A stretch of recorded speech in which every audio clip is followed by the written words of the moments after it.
Making myself look dead, or it was nothing to do with death itself. It was making myself look as different from me as it was possible to imagine, so that I could really be convincing as being somebody else. Dennis Andrew Nilsen seemed to be an ordinary man with an ordinary life. Bloody finger, you great pillar. But behind the facade, he was the stuff of nightmares. I think it killed somebody. Because Nilsen was a killer, with the blood of at least 12 young men on his hands. Dennis Nilsen wanted to be in control and dominant and domineering. A seemingly boring civil servant who hid in the shadows. Nilsen was known as dodgy. He had a terrible temper. He was violent. Control freak. Now, the story of the making of a mass murderer can be revealed in never-before-aired material. My whole life has been lived on this profile of being the odd one out. Exclusive testimony from the detectives who brought him to justice. There was a pair of legs sticking out the end of a big black bin liner. I said to him, "How many bodies are we talking about here?" And his reply, "I've killed 15 or 16. It was one hell of a shock. How many people were buried in that garden? The prison interview the Home Office tried to ban. It was my power and his passivity. The more passive he could be, the more powerful I was. And the families of Nilsen's victims speaking for the first time. My dad was relentless in the way he searched around Martin. He said, "Where are you, son?" Dennis Nilsen destroyed my family. True.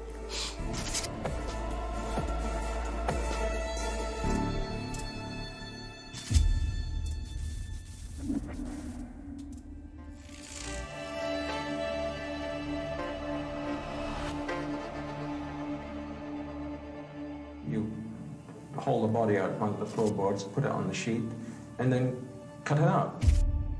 This shocking interview was filmed in 1992. A cold-blooded killer calmly describing how he got rid of his victims. Come the summer, it got hot, and I knew it'd be a smell problem. But I thought, well, I'm going to have to deal with the smell problem.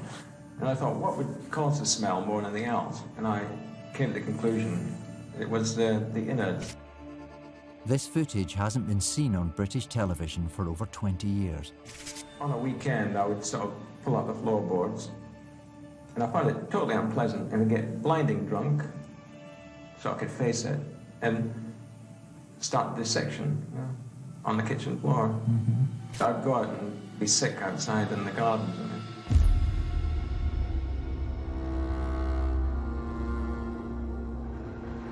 But how did we get here? 12 years earlier, Dennis Nilsen was in the middle of a murder spree. Opportunities for a serial killer seemed horrifyingly easy. Britain was undergoing huge social change, but not everywhere. I joined the Metropolitan Police in April 1979. I came into the station and there were two guys there who were on my team. I went up to them and said, "Hi, I'm WPC 814, I'm starting today." And they looked at me and said, "Oh, for fuck's sake, we've already got one on the team, we don't need another one." That was my first introduction to being a female police officer. In the early 80s, London was a magnet for thousands of young people heading to the city to follow their dreams. It's a familiar story. Every night, trains from Scotland and the north carry those hoping to escape a dull and dreary existence and looking for the extra excitement they believe life in the capital will bring. But for many, the reality was very different, and huge numbers were going missing. At any one time, 8,000 people are listed as missing in London alone, a clear illustration of how easy it is for someone to simply disappear without trace. We would give it 24 hours. If they didn't come back, then we would obviously do the surrounding police stations, have they been arrested for anything, hospital checks, but that's really all we did. In 1983, I was the detective inspector at Hornsey Police Station in North London. In those days, the Missing Person Bureau was a small office at Scotland Yard. They didn't have a national database. It just wasn't very professional at all. They've often deliberately cut all links with the past, and this makes them an easy target for exploitation by criminals or conmen. Because they were young, they were inexperienced, and when they got there, you could say they were led astray. It meant they could be easy prey for someone like Dennis Nilsen. Martin Duffy was one of them. Oh, Martin had a lovely smile. Yeah. He'd do anything for anyone. He had a heart of gold. Hazel and Graham are talking for the first time about their brother and the last Christmas they spent together in 1979. You look at those photographs and you can see he was happy. Yeah, yeah. And it was one of the best times, I suppose. Yeah. You know, as a family, we were all happy and we were all together. Yeah. In May 1980, the 16-year-old ran away to London in the hope of finding work, something he'd done before. But this time, no one heard from Martin after he had arrived. He didn't go to any of the contacts we knew he had there.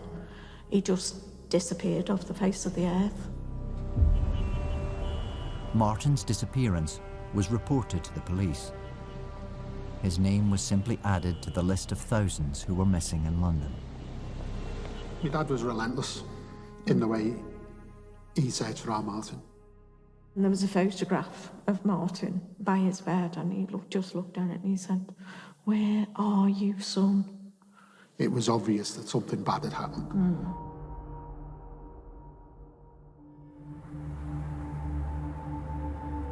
And something terrible had taken place. 3 years later, the truth was about to be revealed.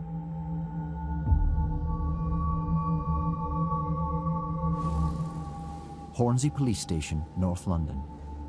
Detective Inspector Steve McCusker was about to get a report that would haunt him for the rest of his career. A uniformed colleague of mine came to my office. He told me he'd been called to an incident at a house in Cranley Gardens. Plumbers had found something suspicious down a drain they were unblocking. McCusker headed to the house with his boss, Detective Chief Inspector Peter J. When we got up there, we saw a number of people standing around an open manhole cover. What did you find? A mass of flesh. Very heavily suspected that it wasn't animal. One of the people in the house was quite interested. That's correct. Yeah, it's the guy, I believe, was living in the top floor flat. Yeah. The man living in the flat was a job centre supervisor called Dennis Andrew Nilsen. It was snowing, sleet, real miserable, wet, dark evening. As boss told him, "Look, put the manhole cover back on and we'll come to investigate it in the morning, in the light of day." With the manhole left unguarded, the neighbours heard Nilsen going up and down the drain at around midnight. When Catherine returned the next day, the remains had gone. If a manhole can be sparkling, it was sparkling. But he did put his hand up and he was able to extract from the smaller drains in the manhole what looked like the fingers and knuckles and skin and bone of a human hand.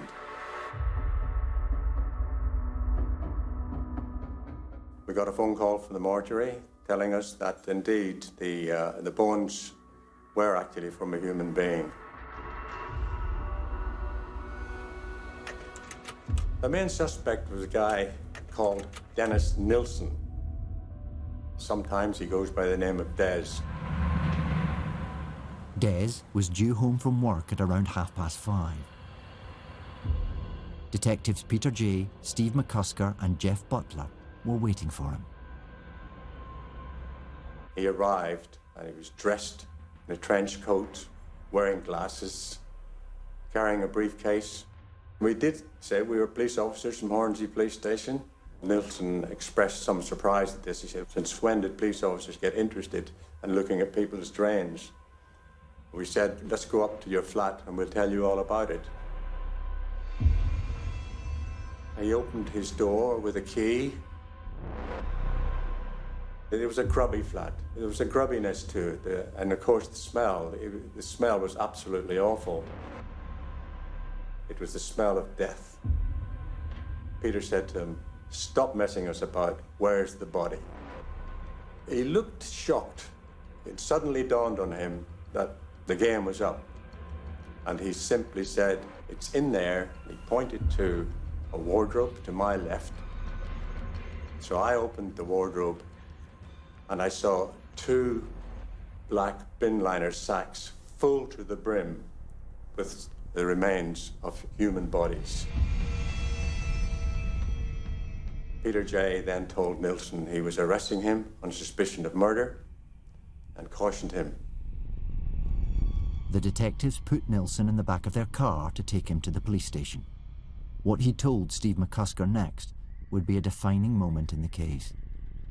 And so I said to him, "How many bodies are we talking about here? 1 or 2?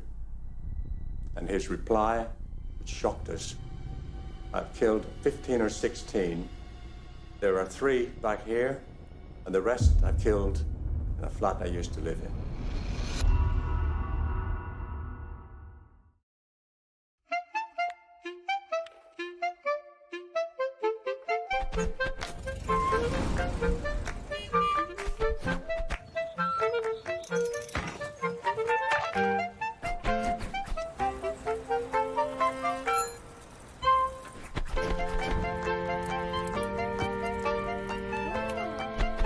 When it's time to leave your living room, there'll be worlds to explore together. Expedia. That's all protected. What if there was a better way to buy a used car that's guaranteed to leave you happy? Just visit Kazoo and pick out one you love. We thoroughly inspect and fully recondition all our cars. And we'll deliver to your door at a time that suits you. Every car comes with a 7-day money-back guarantee, giving you a whole week to make sure you love it. And if you don't, just let us know and we'll come and collect it. Can you buy a used car online with a 7-day money-back guarantee? Kazoo, yeah you can. Scroll, scroll, scroll, scroll. Your phone's seen a lot. Find a new one with 3's online experts.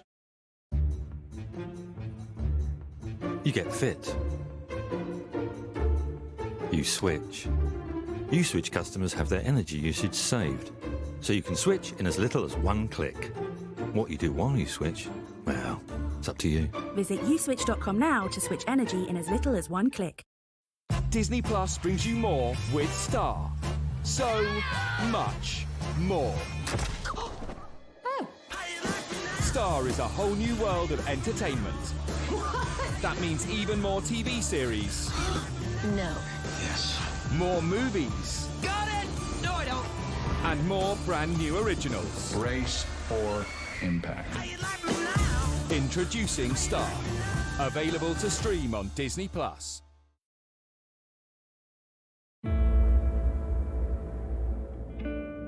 Scotland Yard launched its biggest murder investigation today after a pathologist confirmed that human remains found in a sewer outlet were parts of 3 bodies. We knew we had not just a killer, but he said he was willing to tell us all about it.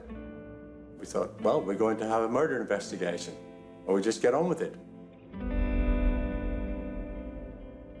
Dennis Andrew Nilsen was under arrest on suspicion of murder. Detective Chief Superintendent Jeff Chambers and DCI Peter J. would question Nilsen, while DI Steve McCusker ran the day-to-day investigation. It was in this quiet residential street in the North London suburb of Muswell Hill that the extraordinary series of events began to unfold. The eyes of the world were now on Nilsen's flat as the murder investigation intensified. When we arrived at the property, we went upstairs to the 2nd floor flat. Walked into the flat, and straight away on the left-hand side there was an open kitchen. I noticed there was a head in a cooking pot. It had been boiled. I think there's still a bit of hair on the scalp, but half the flesh was hanging off it and peeled back. It had been severed right across the back of the neck. This is the first time these officers have talked publicly about the horrors that confronted them. It was one hell of a shock. Probably the biggest shock that I'd ever received at a crime scene. At Hornsey Police Station, Nilsen was talking to detectives, calmly and lucidly, telling them what he had done. He was answering all the questions. He wasn't nervous. The only thing that seemed to concern him a lot was that he told me he had a dog. Bloody finger, you great pillar. I thought to myself at the time, well, he's concerned about the dog and the remains of 3 bodies lying in his flat of men he'd killed. During his interviews, Nilsen gave detectives details of some of the men he'd murdered over a 4-year period. But he could only remember 2 of the 3 men he'd killed in Cranley Gardens, his final victim, who was called Sinclair, and a man called John from High Wycombe.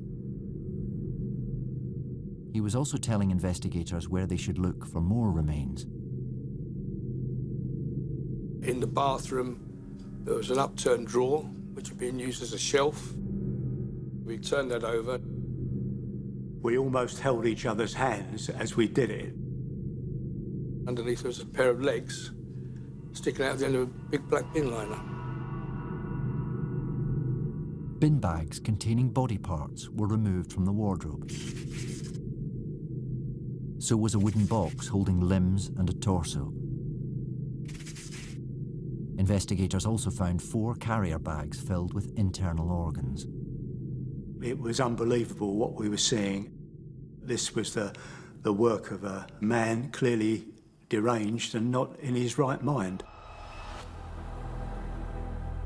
The detective's main challenge was to find out who he'd killed. Using fingerprints found in the flat, the first person to have their identity confirmed was Stephen Sinclair. The 20-year-old from Perth had been strangled in his sleep. Stephen Sinclair's identification within 48 hours was crucial. It meant that Nilsen could now be formally charged with murder. Nilsen had been brought here to Highgate Magistrates Court from Hornsey Police Station early this morning. Dennis Andrew Nilsen looked straight at the magistrate as the charge was read to him. That he did, on or about the 1st of February 1983, murder Stephen Neil Sinclair.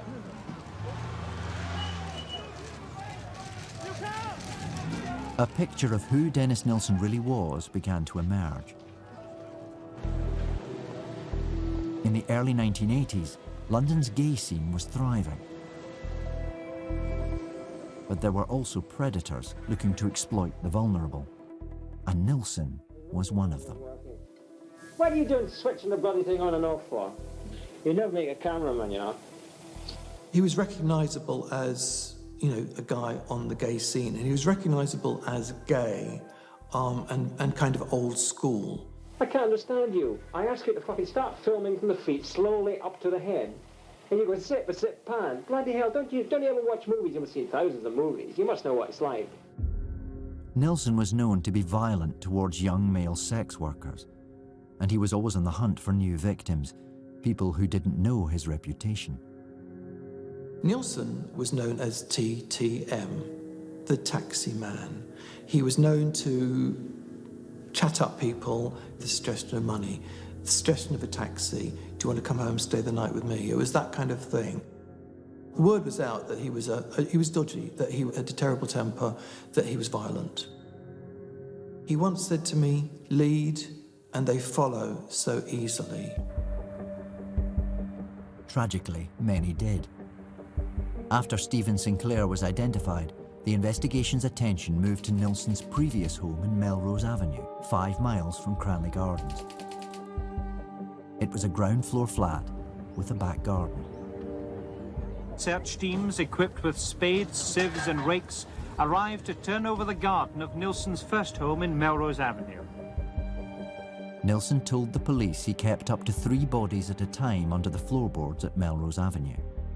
He'd dissect them on the kitchen floor, then burn the dismembered body parts in his back garden. He drew a map to show where he lit the fires. When we got there, we went straight out to the garden and it was freezing. And I thought, this is not going to be easy digging here anyway in February. We were looking for bones. I found 2 or 3 the first half an hour, and then it went on to dozens. We probably had 1,000 bones in the ground there. So how many people are there? The work is going slowly, for it appears that the bones are scattered over the whole area of the garden.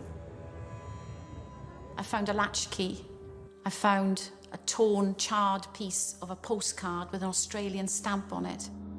Has he picked up a backpacker? How many people do you know of? Maybe 5 or 6. Can you say anything about them? Nothing at all. Were they male or female? Male. And what age? We believe between 20 and 40.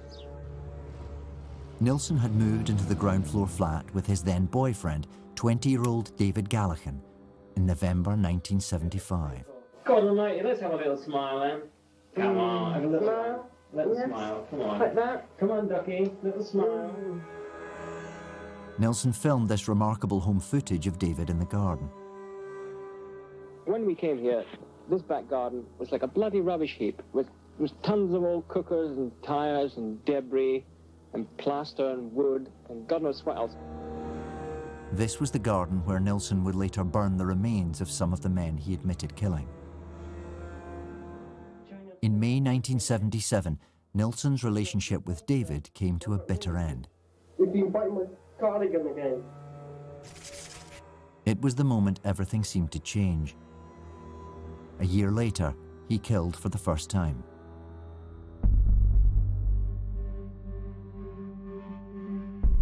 Professor David Wilson is an expert on serial killers and has met many of them, including Nilsen. I first met Dennis Nilsen because I was the new assistant governor under training at HMP Wormwood Scrubs. And of course, I'd read all about this man in the newspapers. There was a sense in which I wondered, have we got our own Hannibal Lecter in Dennis Nilsen? And so I had this incredible expectation about meeting him for the very first time, and I can tell you now, I was completely underwhelmed. Most serial killers that I've met are really silent and uncommunicative. Nilsen was the opposite. Nilsen spoke endlessly about the murders that he had committed. Dennis Nilsen wanted to be in control and dominant and domineering. He wanted to control his legacy. He wanted to tell everybody who Dennis Nilsen was. He was a true narcissist. It was my power and his passivity. The more passive he could be, the more powerful I was. I still feel in a spiritual communion with these people. Nilsen was still cooperating with the police, but he was playing mind games. Of the 12 victims he initially confessed to killing at Melrose Avenue, he would offer only vague details as to who some of them were. He only ever gave the detectives 3 full names: Kenneth Ockenden, who went missing in December 1979, Billy Sutherland, who Nilsen strangled in 1980, and finally, Martin Duffy.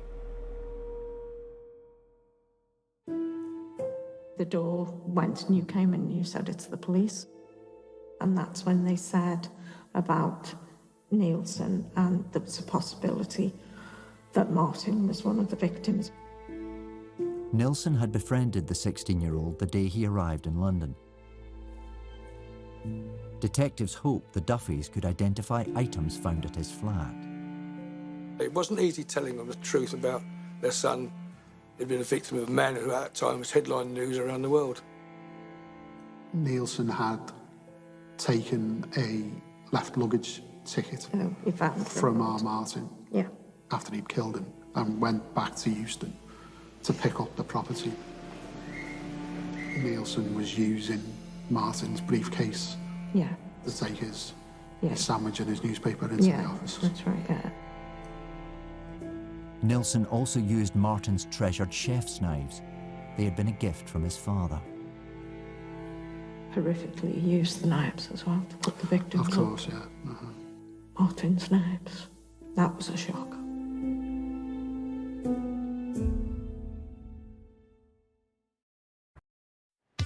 Welcome to BritBox. Start your free trial today. With no contract, no ads, no bother. Then stream and download undiscovered gems, plus loads of exclusives and BritBox original series. Yes! That must have been one hell of a feeling. TV from the BBC, ITV, Channel 4 and Channel 5. All in one place and ad-free. Nice and tidy. Search for BritBox free trial. All right, I'm Wyn Evans, the Go Compare man. I'm often asked who does the singing voice on the ads. Come on, it's me. Here I am in real life.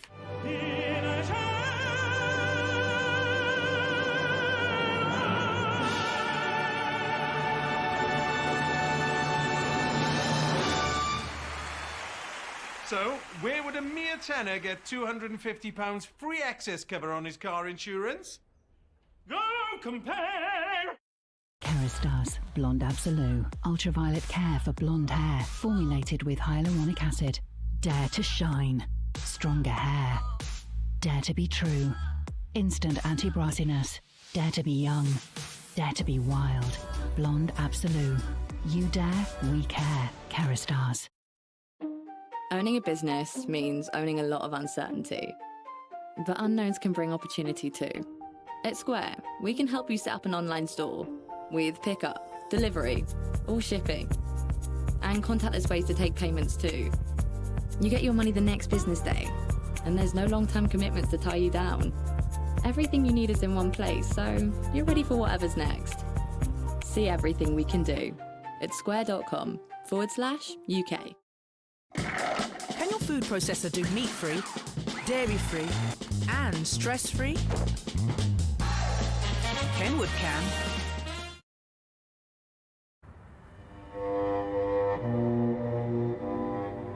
Nilsen's crimes shocked the world.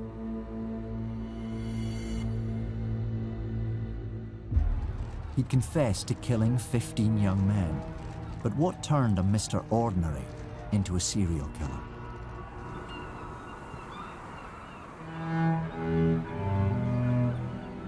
Dennis Nilsen was born just after the Second World War in the port town of Fraserburgh in Scotland.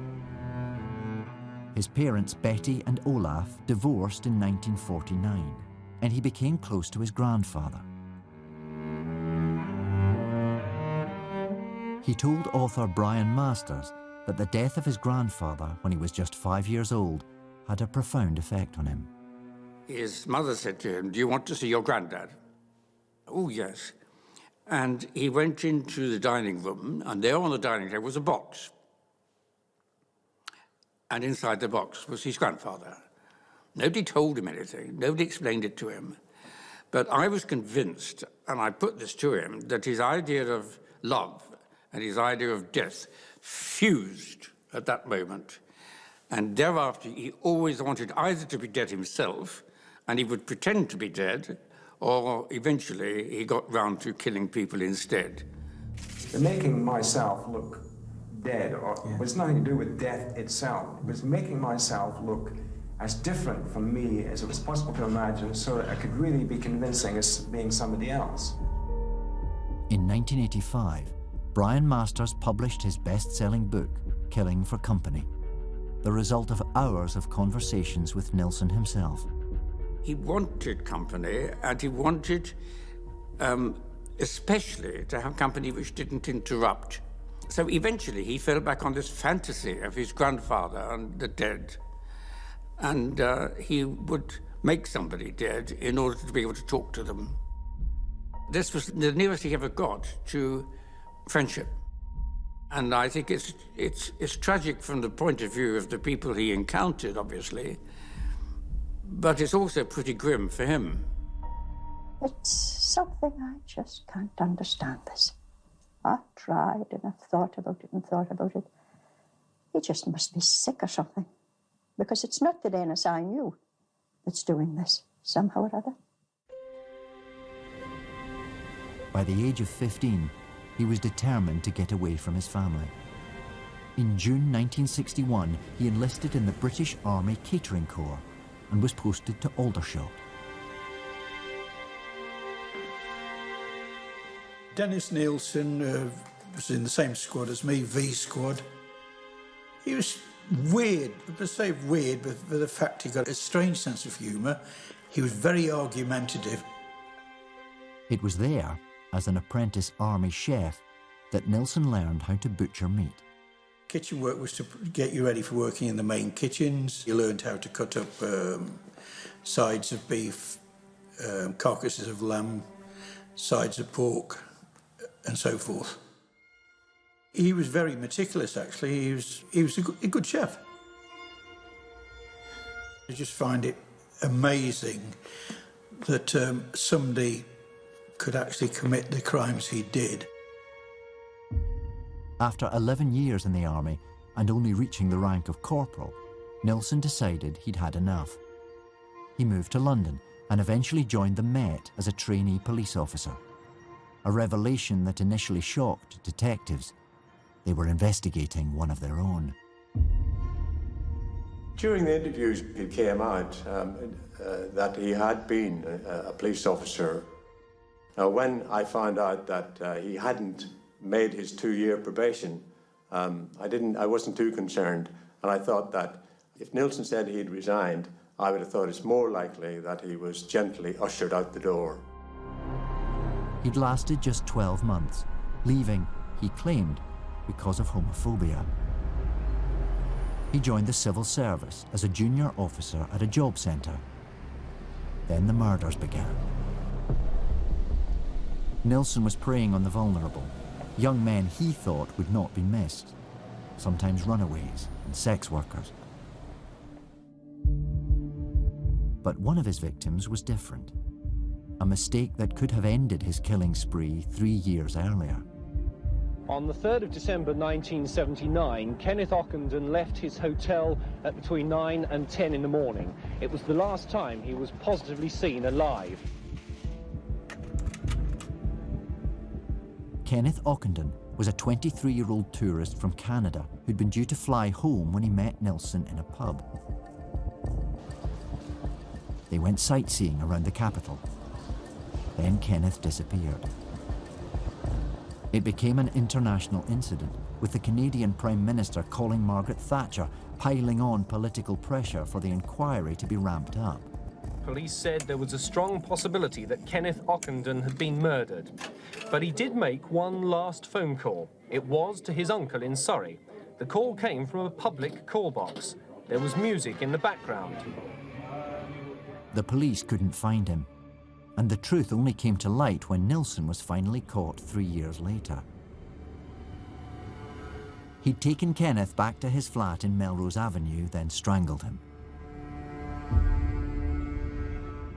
He'd kept his body under the floorboards, bringing it out to wash and dress it, watching television with the corpse as company. Now the investigation team needed proof, and they had a lead discovered in Nilsen's home. When they found an A to a Z of London, fingerprint people took it back to Scotland Yard and they blasted every page of this book and they found a fingerprint, and that fingerprint identified Kenneth Ockenden. Nilsen was charged with Kenneth Ockenden's murder and of another man police had now identified.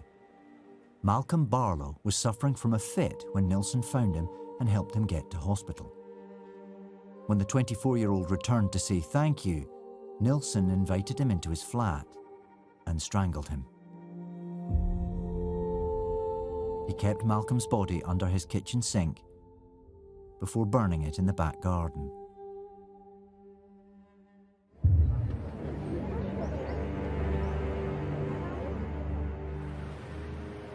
Five men had complained to police in the past that they'd been the victims of violent attacks by Nilsen, but their cases had never been properly followed up.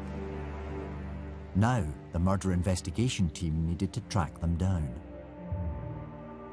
It was when he was in one of the hostels in London. One of those survivors was 21-year-old Carl Stotter. Carl was a lovely man. I idolised him. He had this infectious laugh that he always used to open his mouth, very much like Marilyn Monroe, chucked his head back and he would mouth open and laugh.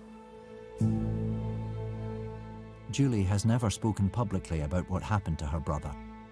He left home after coming out as gay and being disowned by his father. It had a profound effect on him, and I think that the rest of his life, all he looked out for was love from another man. In April 1982, he met Nilsen in the Black Cap pub in Camden Town. Nilsen brought him a drink when the pub's shut. Dennis Nilsen said, well, do you want to come back to mine for a drink? And he said yes. Nilsen paid for the 15-minute taxi ride back to his top-floor flat in Cranley Gardens. Nilsen made him a drink, put some music on. I think he whispered, I'm falling in love with you. He didn't feel very well at all, and I think that's when they went to bed early. And I think Nilsen had drugged his drink. I sort of felt his hands, at first I thought he was sort of like helping me out of it, but he sort of shouted, sort of whispered, sort of keep still, and I sort of passed out. Nilsen was trying to kill him. The next thing Carl knew, he was in the bath. The thought that went through my mind was, you are drowning, you are being murdered by this man, and this is what it feels like, and you're going to die. And I thought I was dying. For some reason, Nilsen stopped. Instead, he began reviving him. And I saw my face in the mirror, and all my tongue was all swollen, my face was bloated, and I had like red blotches where the blood vessels had burst in my face, and my neck was all sort of like cut round here. Nilsen helped a confused and disorientated Carl to a nearby tube station. After getting treatment at a hospital, he reported what had happened to the police. The police put it down to a lover's tiff. Carl could only remember Des's first name, and that he lived in Muswell Hill. So he didn't have enough information to put a formal complaint in, but at the same time the police didn't take it seriously because it was the 1980s and there was a lot of homophobia in the police force and in the country. Nilsen was questioned 3 times following different complaints, but police took no further action. Nilsen was able to kill 2 more young men after his attack on Carl. How do you know that she's not just coming over for a free visa? I have to risk it. The most addictive love story ever. Bye. Thank you.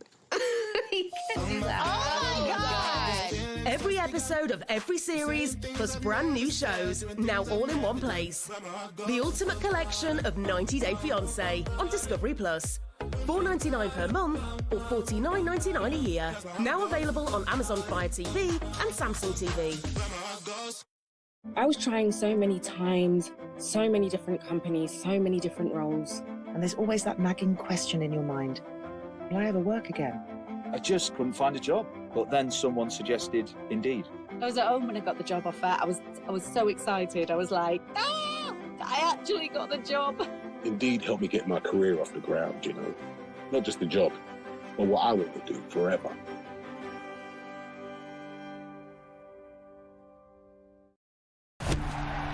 Do you ever think of what your skin goes through every day? In game time and playtime. Dove Men Plus Care protects and cares for your skin with triple action moisturizer and 48 hours protection.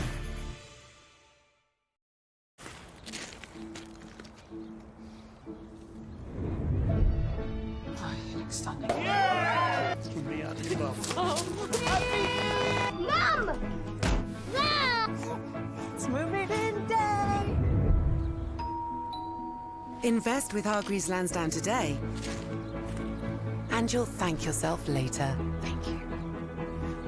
Switch your money on with the UK's #1 platform for private investors. When my parents arrived from India with their authentic Indian sauces, you wouldn't believe how popular they became. And it wasn't long before we weren't just sharing our recipes with our neighbors, but with everyone.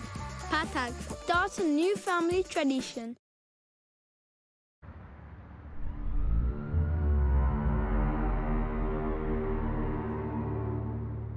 London, 1983.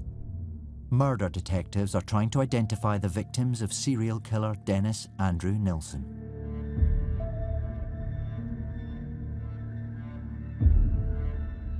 After months of investigations, the police had only identified 5 of 15 men he confessed to killing. Nilsen had given them another name, John from High Wycombe. After painstakingly searching records, detectives confirmed victim number 6 as John Howlett. Nilsen had strangled and drowned him in March 1982.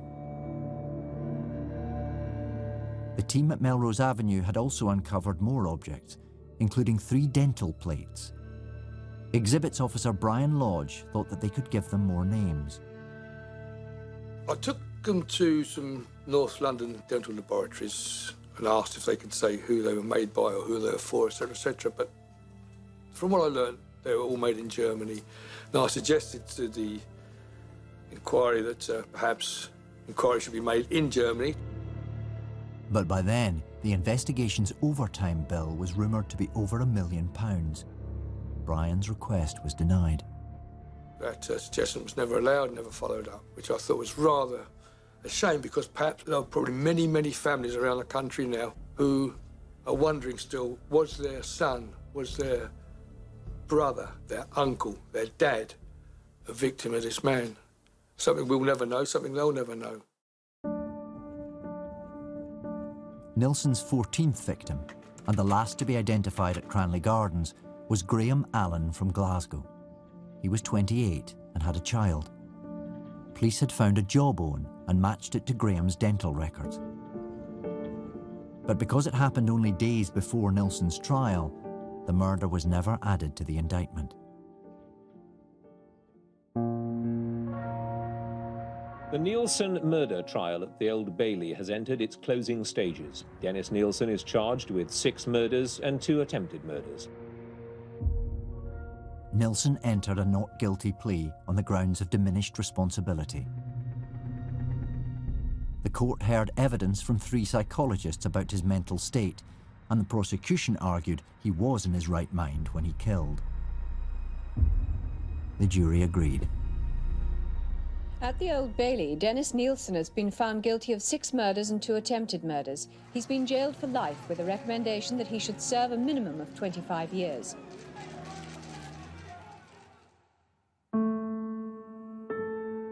Author Brian Masters was at the court every day. He believes the jury came to the right verdict. He was an intelligent man. He knew perfectly well that it was wrong to kill people, but he didn't know why it mattered so much. The last victim, he'd cut the head off before he went to bed and put it in a cooking pot and put it on to simmer, and they went to bed. When he woke up in the morning to take the dog out for a walk, the pot was still simmering. When he came back, adjusted the flame to see whether it needed to be turned up or put down again. Then he buttered a slice of toast and ate it. I couldn't do that. It is not possible unless you are severely damaged in your moral sense. Hello, who are you? Oh, Robert, pissed off at the moment. Why's that? Well, I mean, for starters, with effect from the 22nd of August, nobody can smoke in the visitors' hall at all, on any occasion. In the early 1990s, Peter Paul Hartnett began researching a book and exchanging letters with him. He also recorded some of their conversations. It's the first time these have been heard. We've got one of these puritanical bastards in charge of the prison now. Going to get himself a bloody grade 1 riot by Christmas, one way or another. Yeah. There will be much blood. Over the years, I was getting many letters a week. It might be 3 one week, 5 the next. And believe me, they were a bore of a chore to wake up to, because it was page after page. Nilsen asked him to edit his autobiography. What he had written was shocking. He was saying in the manuscript he had a regret about the murders. And the regret was that he hadn't kept body parts in glasses of formaldehyde, genitals, a pretty hand. If Nilsen had had the money, one of his fantasies was to have a van in which he could pick up hitchhikers, get them in the back of the van, gas them, and bring them home. Hartnett declined to work on the book, and by 2002, they stopped corresponding. There were too many triggers. There were things that I had to say, I think we need to edit that out. And one person you couldn't edit was Nilsen. Control freak. In death situations where a knife is involved, there's a lot of blood flying around. I'd love to stab you right now. You have to stab me. The heart is pumping away there. There'll be blood splashing all over the place. Yes. Funny enough, in a dead body, there's no blood spurts or anything like that. It congeals inside and forms part of the flesh in there, and it becomes like anything in a butcher's shop. There's little or no blood. During his time as a prison governor, David Wilson interviewed Nilsen a number of times and studied his motivations. The reason why Dennis Nilsen killed was because this was an extension of his sexual fantasy. He killed, therefore, because it was through those murders and then what he could do with the victims after they had died. Does fantasy shape the reality, or does fantasy shape the reality until the first murder, and then does fantasy propel the sequence of murders in an ever more dramatic way? Because once you've engaged in the reality the first time, it's no longer fantastic. The most exciting part of the little conundrum was when I lifted the body, carried it. It was an expression of my power to lift and carry and have control. And the dangling element of limp limbs was an expression of his passivity. Over the course of time, not only is he killing his victims, he is then washing his victims. He's propping his victims up in chairs or on bed. And although he would deny it, and did deny it to me, there's evidence to suggest that he would engage in necrophilia. He would have sex with their dead bodies. I think there is some indication about cannibalism, despite, again, the fact that he would deny it. He would trophy take. He would cut up and keep some of the victims' body parts whilst disposing of other parts. This is somebody who was a complete and utter failure in his life, and the only way that he could gain some sense of who he wanted to be was through killing and after he had murdered. And that's the ultimate form of being a loser. Carl died the day that he found out that Dennis Nilsen tried to kill him. He had survivor's guilt. He couldn't understand why he was saved and the others weren't. And he just needed the pain to go away, which made him an alcoholic. Carl Stotter passed away in 2013. He died alone at the age of 52. What happened in 1982 haunted him until the end. His life was horrendous for him. He lived in his own hell and his own prison. But Nilsen's attempt to kill her brother also devastated her own family. 3 years ago, Julie's oldest son, Jack, took his own life. He suffered from depression and said that he didn't want to end up like his uncle Carl. His personality, the nice side of him, was like my brother. Jack had hit a depressed spot, and he'd remembered what Nanny had gone through with Carl, and didn't want to put me through the same thing. Dennis Nilsen destroyed my family, both my son and my brother. Sorry.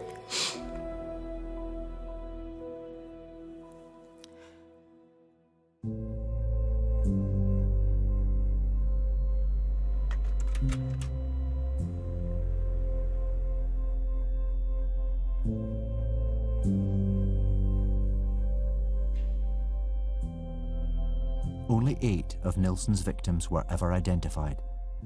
The rest remain unknown to this day.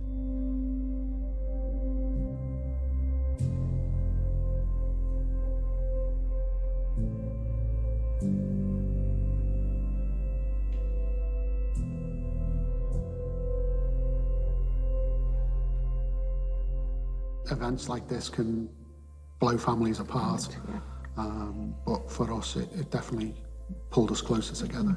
Yeah. There's yards and yards of column inches given over to Nilsen and his motivations, but very little about the people that he killed.